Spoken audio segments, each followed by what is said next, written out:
आज आपको तीसरा क्लास इस चैप्टर का इकोसिस्टम का शुरू करने जा रहा हूँ। तो आज डेट है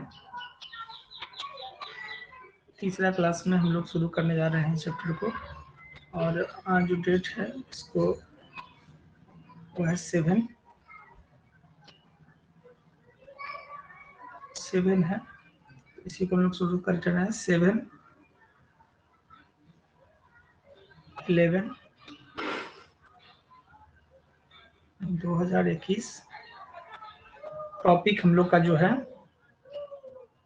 जिस टॉपिक पे हम लोग देखने जा रहे हैं इस टॉपिक का नाम है डीकम्पोजिशन।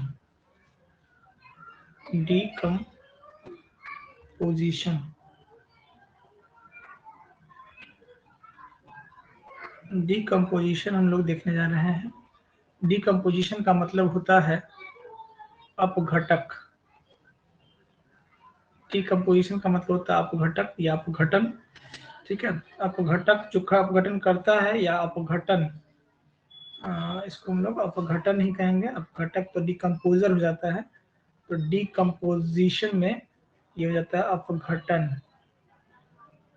ठीक है, तो यही हम लोग को देखने जा रहे हैं। पहले होता क्या है इसके डिफिनेशन को देखते हैं। The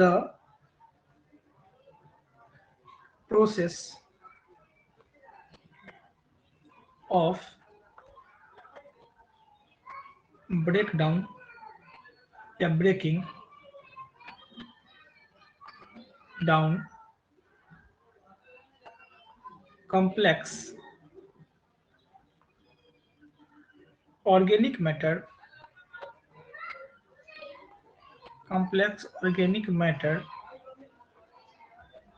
into inorganic substances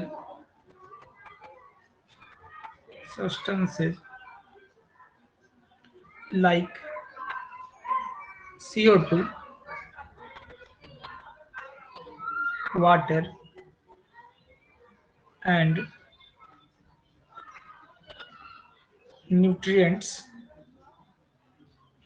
is called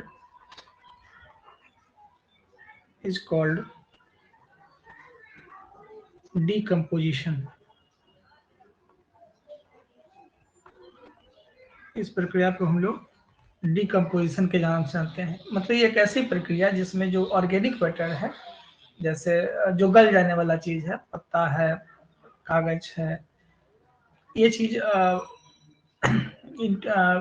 गल जाता है इनऑर्गेनिक सब्सटेंस के रूप में, जैसे पानी के रूप में, कार्बन डाइऑक्साइड के रूप में, न्यूट्रिएंट के रूप में। तो इस प्रक्रिया को हम लोग डिकम्पोजिशन के नाम से जानते हैं। तो raw materials for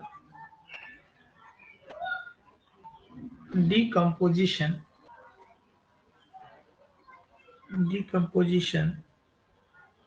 including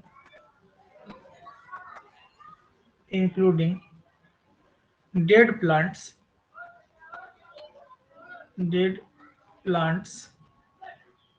remains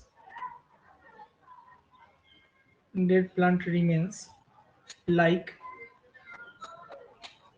leaves, पत्ता हो गया, छाल हो गया, बार्क, ठीक है, बार्क हो गया, BARK, bark, flower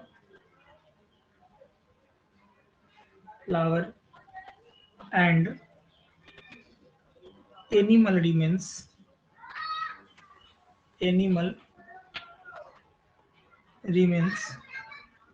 and their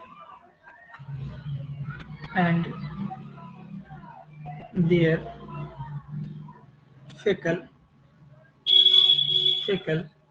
matter are called detritus।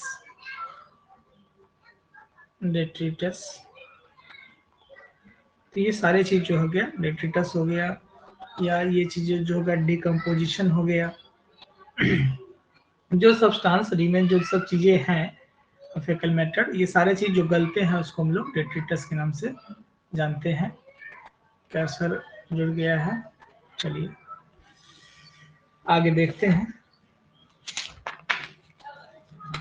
क्या क्या है स्टेप्स डिकम्पोजिशन का। तो हम लोग देखते हैं स्टेप्स ऑफ डिकम्पोजिशन। ठीक है, जो सब्सटेंस गलते हैं उसका क्या क्या स्टेप्स है। ठीक है, जो सब्सटेंस गलने का जो प्रोसेस है उसमें कौन कौन से सब्सटेंस आते हैं, उसी को उस स्टेप्स को हम लोग देखना है। तो मुख्य रूप से इसमें 5 प्रोसेस आते हैं। एक होता है फ्रेगमेंटेशन, दूसरा होता है लेकिन दूसरा तीसरा होता है कैटाबोलिज्म, चौथा होता है ह्यूमिफिकेशन और पांचवा होता है मिनरलाइजेशन। तो ये 5 प्रोसेस के माध्यम से सब्सटेंस जो है वो गलता है। ठीक है, 5 सब्सटेंस जो होते हैं वो प्रोसेस है जो जिसके माध्यम से जो है सब्सटेंस गलने का काम करते हैं। तो ये चीजें हैं जिस प्रोसेस को हम लोग देख रहे हैं। आगे हम लोग को देखेंगे डिकम्पोजिशन के इसी 5 स्टेप्स को हम लोग को देखना है कि कैसे ये सब्सटेंस गलते हैं और क्या इसका प्रोसेस होता है। चलिए तो स्टेप्स लिखते हैं। पहले कौन कौन से स्टेप्स हैं। There are 5 steps. There are 5 steps of decomposition। Decomposition के 5 स्टेप्स हैं। पहला स्टेप्स का नाम क्या है। पहला स्टेप्स जो है उसका नाम है फ्रेगमेंटेशन।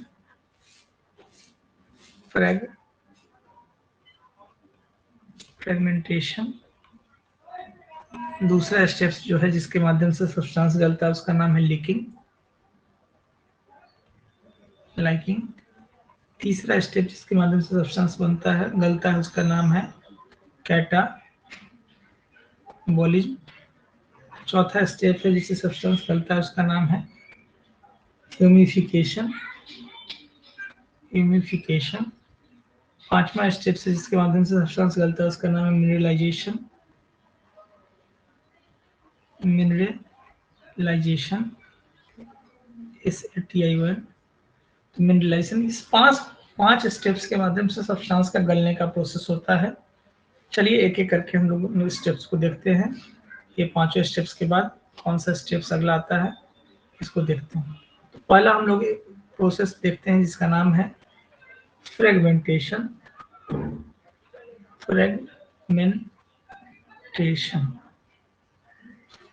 इसी स्टेप्स को हम लोग देख रहे हैं। फ्रेगमेंटेशन क्या होता है या फ्रेगमेंटेशन का क्या प्रोसेस होता है इसको हम लोग देखने का कोशिश कर रहे हैं। कौन कौन लोग जुड़े हुए हैं। रोहित, तौफिक, कैसर। चलिए ठीक है, ओके। फ्रेगमेंटेशन देख रहे हैं क्या होता है। The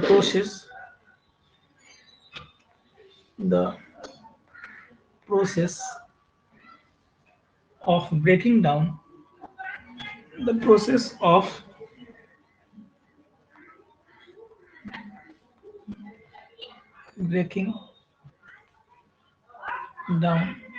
process of breaking down of detritus into a smaller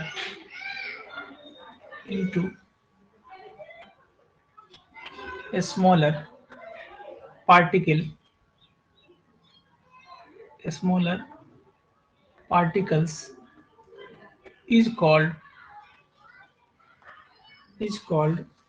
fragmentation।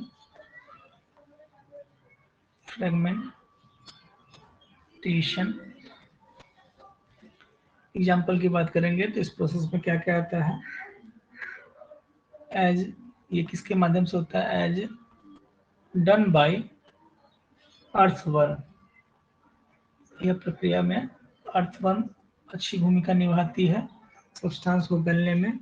इसको हम लोग फार्मर्स फ्रेंड भी कहते हैं, फार्मर्स फ्रेंड, फार्मर्स फ्रेंड के नाम से इसको भी हम जानते हैं। तो ये पहला स्टेप्स हो गया। दूसरा स्टेप्स आता है leaking.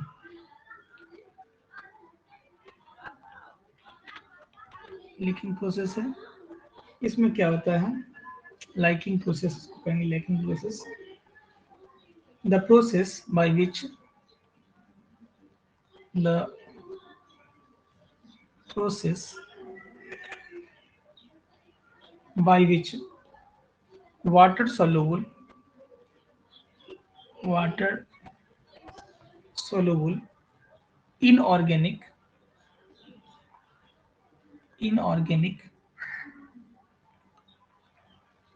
nutrients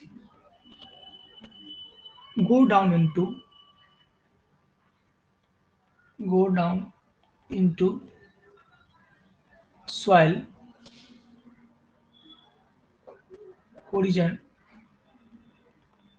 horizon and get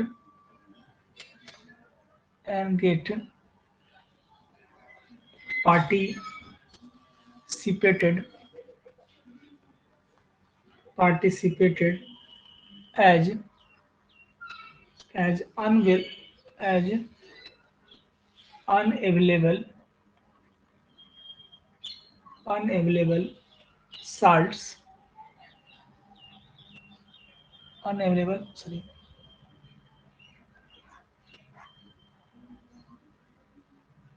unavailable salts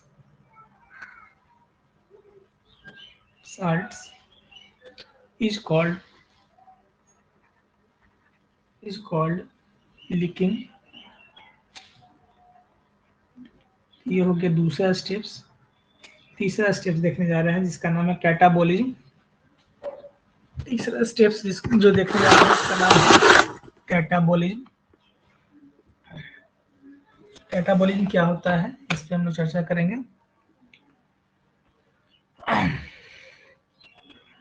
catabolism याद होगा, कैटाबोलिज्म एक ऐसी प्रक्रिया होती है जिसमें बड़ा सब्सटेंस टूटकर छोटे छोटे सब्सटेंस के रूप में बदल जाते हैं, उसको हम लोग कैटाबोलिज्म कहते हैं। ठीक है, और कोई भी चीज का तोड़ने का जो प्रक्रिया होता है वो एंजाइम के द्वारा प्ले किया जाता है, तो इसलिए एंजाइम जो है इसमें अच्छी भूमिका प्ले करती है। ठीक है, की भूमिका एंजाइम की इसमें होती है, एंजाइम ही सब्सटेंस को तोड़ने में मदद करता है, तो इसलिए उसको कैटाबोलिज्म क्या होता है, the enzymatic process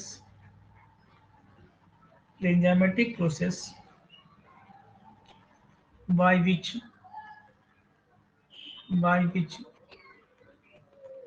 bacterial and fungal enzyme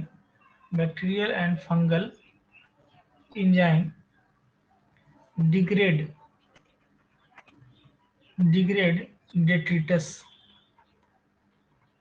detritus to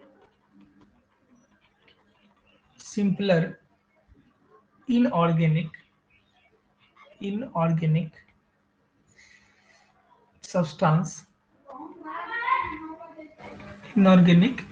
substance is called catabolism.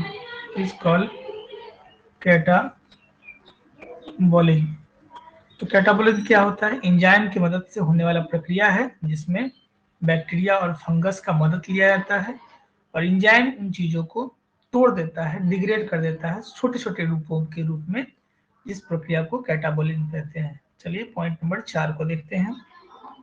तो चौथा प्रोसेस जो होता है इसको हम लोग कहते हैं ह्यूमिफिकेशन कहते हैं। ह्यूमिफिकेशन में क्या होता है इसको देखते हैं। The process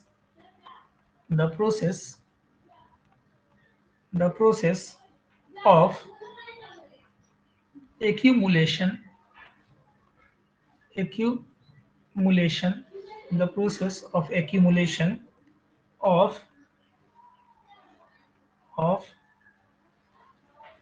dark colored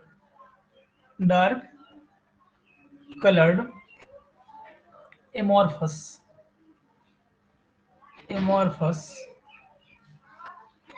substances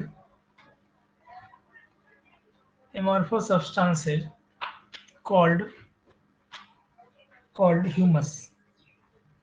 जब पेड़ अपने पत्तियां गिराती है तो वो पत्तियां सड़ जाती है और सड़ने के बाद वो ह्यूमस के रूप में बन जाती है। That is highly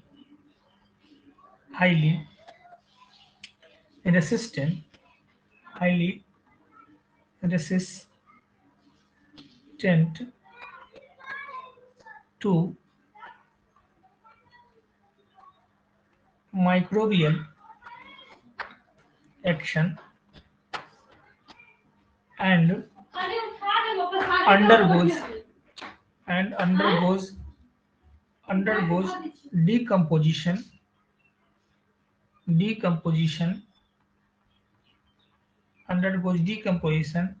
at an extremely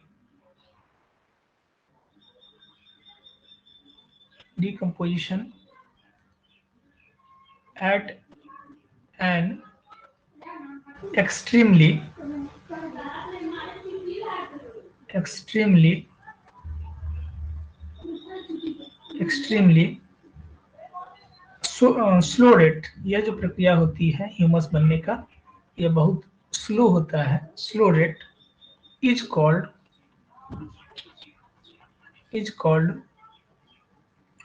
humification is called humification is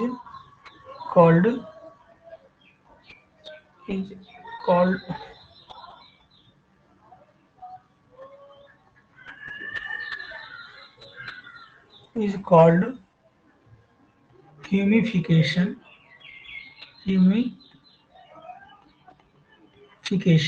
इस प्रक्रिया को ह्यूमिफिकेशन कहते हैं। ह्यूमस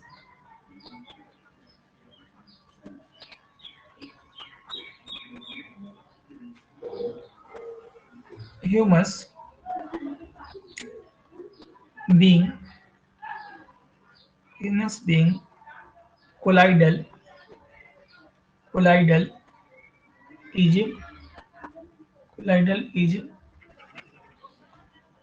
is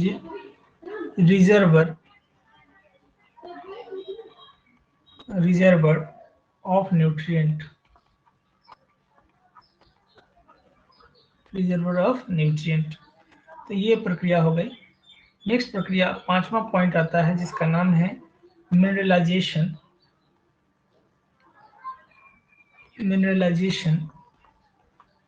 इस प्रक्रिया में क्या होता है? मिनरलाइजेशन में the process by which humus is further degraded by some microbes to release inorganic nutrients is called mineralization। तो ये हो गया मिनरलाइजेशन की प्रक्रिया हो गया। तो मिनरलाइजेशन में मान लीजिए कि यहाँ पे प्लांट है, प्लांट हो गया। अब ये प्लांट से पत्तियां गिरी, मतलब लीफ्स गिरी, और ये लीफ्स क्या होगा? लीफ्स तो रहेगा ही। लीव्स में कुछ बैक्टीरिया आ जाएंगे, कुछ फंगी आ जाएंगे, ये दोनों क्या करेंगे, इसको गलाने का काम करना शुरू कर देंगे, मतलब ये लीव्स गलना शुरू हो जाएगा और ये लीव्स धीरे धीरे गलने के बाद मिट्टी में चले जाएंगे। हो सकता है वहां से मशरूम निकल जाए, जो गलने के बाद उसमें से मशरूम का फॉर्मेशन हो जाए। हो सकता है कि ये लीव्स जो है वो मिट्टी में ही रह जाए और मिट्टी में से फिर इसमें से प्लांट, छोटा छोटा पौधा सब निकलने लगेगा, ठीक है, फिर बड़े पौधे निकलने लगेंगे। तो इस तरह से यह जो है डिग्रेडेशन का प्रक्रिया चलते रहता है। तो ये 5 प्रोसेस हो गया मिनरलाइजेशन के लिए। फैक्टर कौन कौन है, फैक्टर अफेक्टिंग डिकम्पोजिशन, कौन कौन से फैक्टर है जो डिकम्पोजिशन की प्रक्रिया को प्रभावित करता है। तो नेक्स्ट देखते हैं, फैक्टर अफेक्टिंग डिकम्पोजिशन। कौन कौन से फैक्टर है जो डिकम्पोजिशन को प्रभावित करता है। तो इसको हम लोग देखते हैं कौन कौन से फैक्टर है जो डिकम्पोजिशन को प्रभावित करता है। तो मुख्य रूप से 2 फैक्टर जो है वह डिकम्पोजिशन की प्रक्रिया को प्रभावित करता है। पहला प्रोसेस का नाम है chemical composition. Chemical composition of detritus एक प्रोसेस हो गया। दूसरा प्रोसेस होता है क्लाइमेटिक फैक्टर। 2 फैक्टर है जो डिकम्पोजिशन को प्रभावित करता है। पहला हम लोग देखते हैं chemical composition. Chemical composition of decomposition का केमिकल प्रोसेस जो है वो क्या होता है, तो उसको हम लोग देख रहे हैं। पॉइंट वाइज इसको हम लोग देखेंगे। द decomposition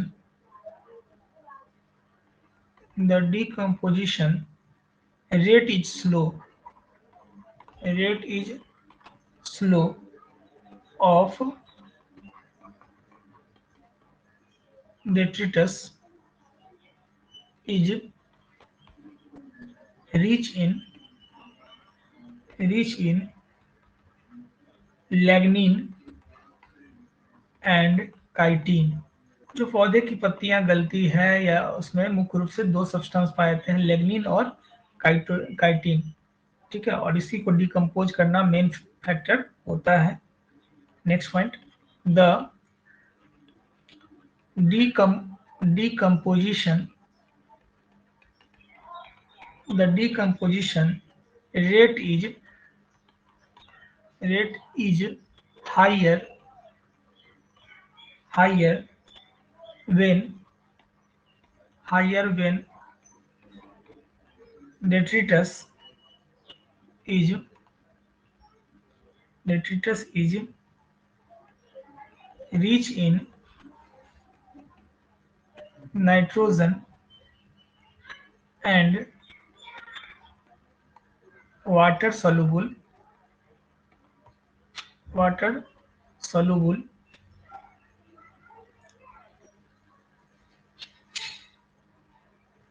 substance substances, ठीक है, लाइक पानी में घुल जाने वाला सब्सटेंस लाइक सुगर्स। तो कह रहा है डिकम्पोजिशन का रेट हाइयर हो सकता है जब उसके अंदर रिच मात्रा में क्या हो, नाइट्रोजन की मात्रा हो या घुलनशील हो, तो डिकम्पोजिशन फास्ट हो सकता है। नेक्स्ट 5वां पॉइंट देखते हैं।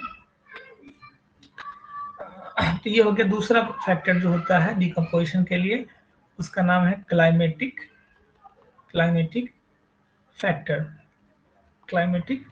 फैक्टर्स। ये भी डिकम्पोजिशन को प्रभावित करता है। क्या होता है, warm and most environment favor decomposition, ठीक है। गर्म और मोस्ट सॉइल जो होता है यह डिकम्पोजिशन को प्रभावित करता है। Low temperature and anaerobic Biosys, वायु की अनुपस्थिति, इनहैबिट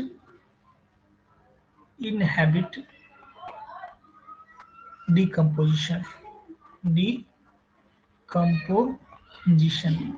ठीक है। जो कम तापमान होता है वो भी डिकम्पोजिशन को प्रभावित करता है, ठीक है। ये सारा चीज हो गया डिकम्पोजिशन के लिए, ठीक है। इसी में आता है डिकम्पोजिशन के में जो है फूड, एक चीज होता है फूड चेन, एक होता है food web.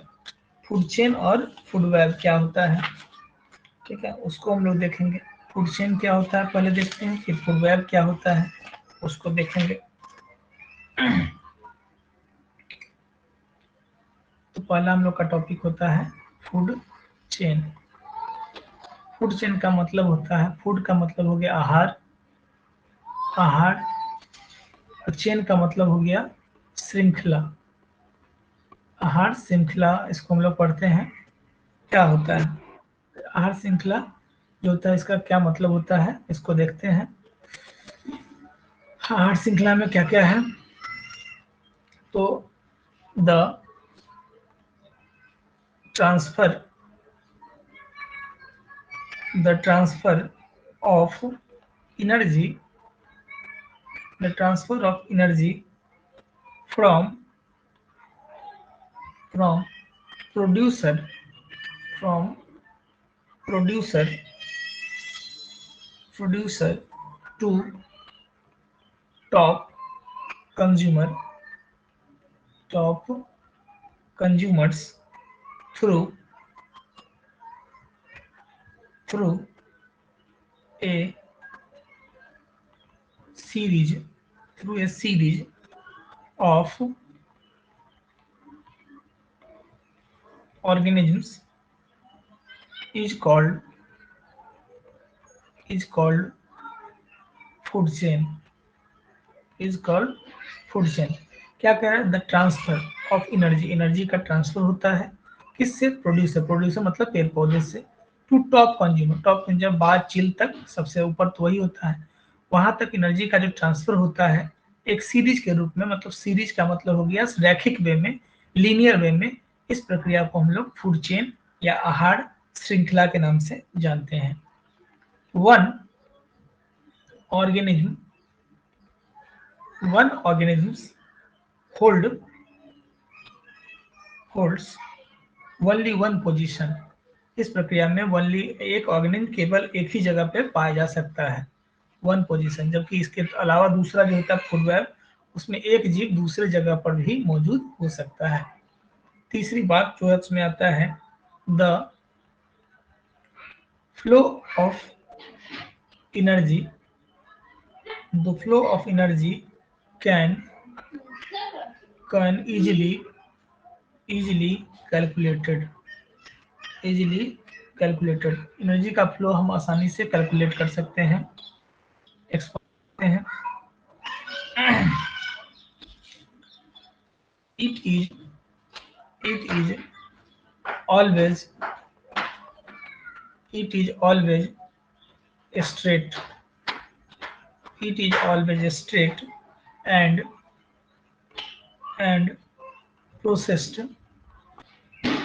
straight and processed, proceeds in a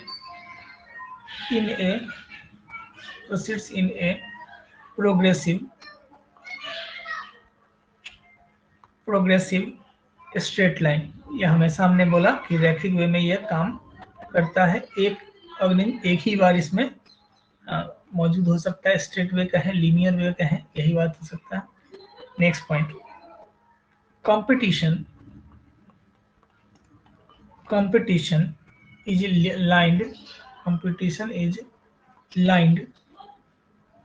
lined in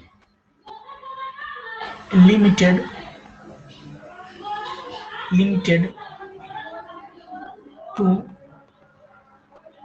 members of same trophic level. ठीक है, इसमें जो कंपटीशन होगा एक जीव एक ही जगह पे मौजूद होगा और सेम टॉपिक लेवल में होगा, उसको दूसरे टॉपिक लेवल में नहीं रख सकते हैं। तो ये फूड चेन के बारे में बातें आती है। एग्जाम्पल के तौर पे अगर देखना चाहेंगे फूड चेन को जैसे मान लीजिए कि फूड चेन में भी कई तरह के फूड चेन होता है। मुख्य रूप से दो टाइप फूड चेन के पाए जाते हैं। ठीक है, फूड चेन के दो रूप होता है। पहले हम एग्जाम्पल से पहले फूड चेन के टाइप्स देखते हैं, फिर एग्जाम्पल देखेंगे। Types of food chain, types of food chain, types of food chain हम लोग देख रहे हैं। दो तरह के फूड चेन होते हैं। एक होता है ग्रेजिंग फूड चेन, एक होता है grazing food chain. Grazing food chain हो गया जिसको जीएफसी कहते हैं। दूसरा होता है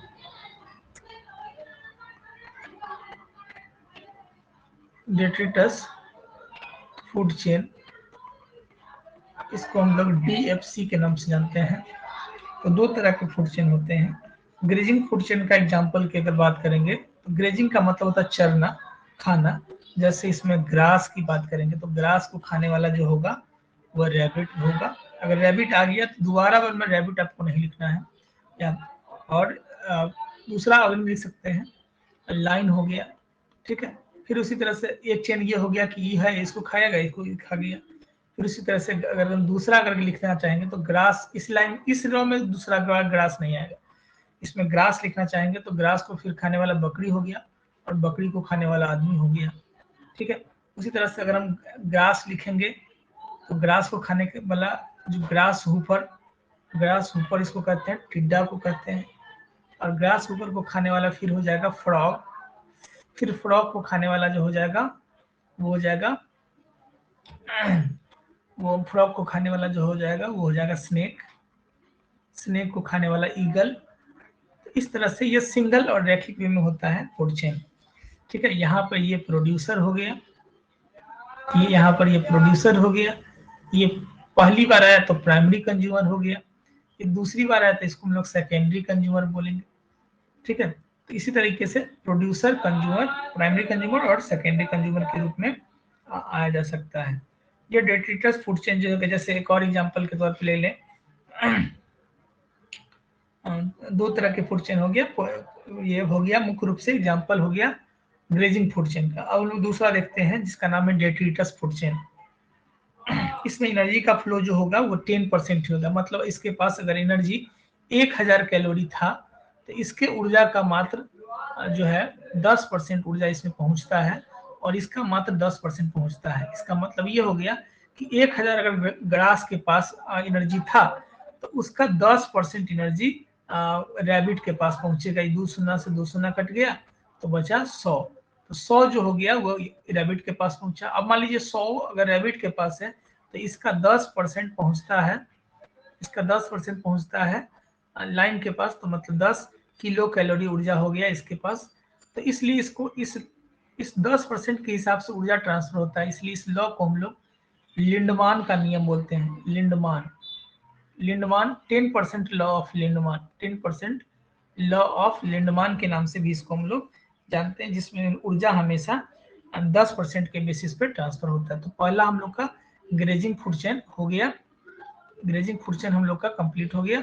अब हम लोग देखेंगे कौन चीज, दूसरा हम लोग को देखना है जिसका नाम है डेट्रिटस फूड चेन। दूसरा हम लोग को देखना है डेट्रिटस फूड चेन को देखना है। डेट्रिटस फूड चेन को देखना है तो डेट्रिटस फूड चेन को हम लोग देखते हैं। दूसरा जो चेन है उसका नाम है detritus detritus food chain. Detritus food chain इसी को हम लोग देख रहे हैं। डेट्रिटस फूड चेन में क्या होता है,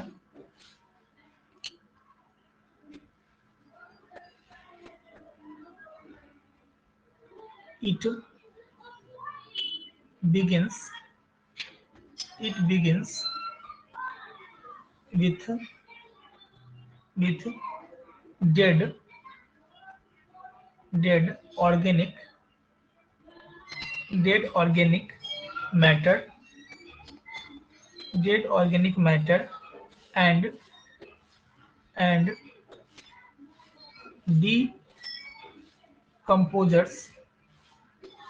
decomposers called saprophyte जो गलाने का काम करते हैं as first trophic level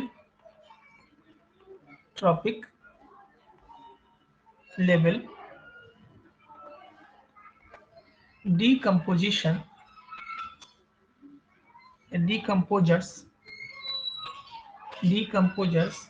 secrete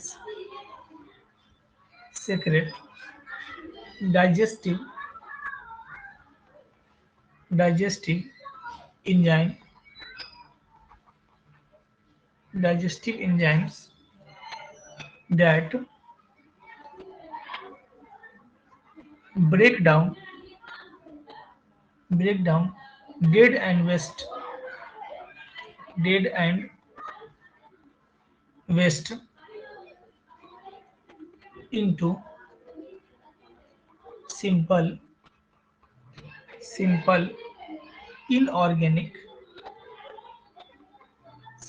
inorganic materials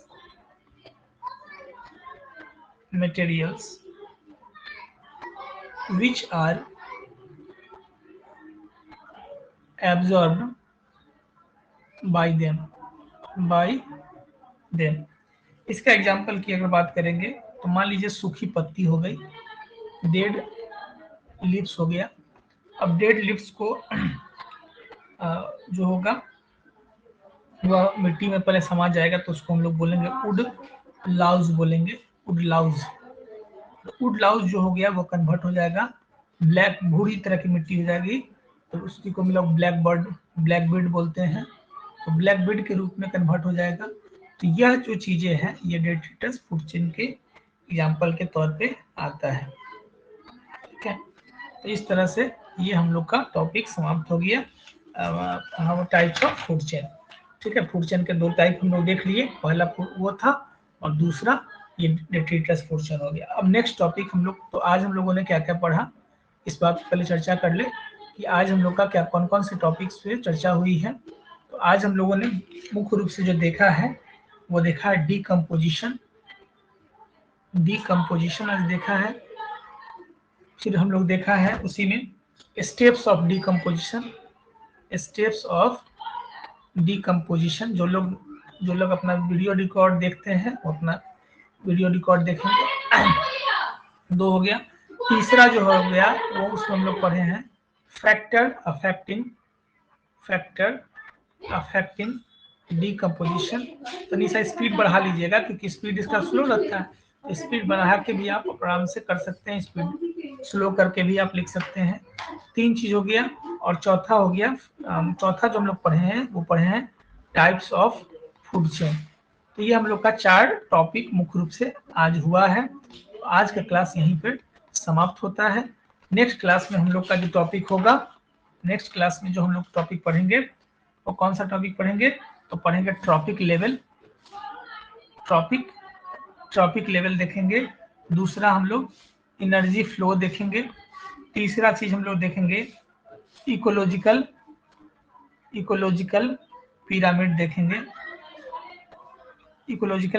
देखेंगे। तो ये 3 टॉपिक को हम लोग को देखना है। चलिए इन 3 टॉपिक पे हम लोग चर्चा करेंगे, तो अगले क्लास में हम लोग इन 3 टॉपिक पर देखने का काम करेंगे। तो आज का क्लास यहीं पे समाप्त करते हैं। जो लोग जुड़े रहे हैं, रोहित और रानी, लगातार शुरू से लेकर लास्ट तक, उन लोगों को बहुत अच्छा सर जिसके पास मोबाइल नहीं है वो कैसे करेगा, जिसके पास मोबाइल नहीं है वो चला रहा है और मैसेज कर रहा है, तो उसी तरीके से करेगा। हम जहांगीर बोल रहे हैं, अच्छी बात है जहांगीर है, तो जो नहीं है तो सारा रिकॉर्ड पड़ा रहेगा, किसी का मोबाइल लेकर इंस्टॉल कीजिएगा और कभी भी आप उसमें ये वीडियो पड़ा ही रहेगा, कभी भी आप ये कर सकते हैं। थैंक यू सब लोगों को। चलिए हम लोग नेक्स्ट क्लास में मिलते हैं।